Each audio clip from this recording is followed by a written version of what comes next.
Ce navire, brave commandeur, avait quitté le port ukrainien de Pivdeni le 16 août avec à son bord 23 000 tonnes de blé selon l'ONU. Il est arrivé ce mardi au port de Djibouti et les céréales seront acheminées en Éthiopie, a annoncé le directeur régional du Programme alimentaire mondial. En effet, en plus de la crise humanitaire, conséquence des affrontements entre les rebelles du TPLF et les forces fédérales, le sud et le sud-est du pays font face à la sécheresse. La nourriture contenue dans le brave commandeur permettra de nourrir 1,5 million de personnes pendant un mois en Éthiopie. Cela a donc un impact très important pour ces personnes qui n'ont actuellement rien et maintenant le PAM sera en mesure de subvenir à leurs besoins.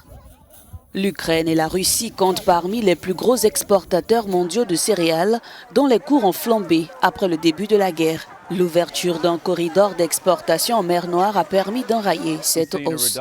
Nous avons déjà constaté une réduction de 15% des prix du blé au niveau mondial depuis le début de cette initiative. Ce que nous voulons actuellement, c'est que la nourriture circule davantage. Nous avons besoin, du point de vue du PAM, de millions de tonnes dans cette région. Rien qu'en Éthiopie, les 3/4 de tout ce que nous avions l'habitude de distribuer provenait d'Ukraine et de Russie.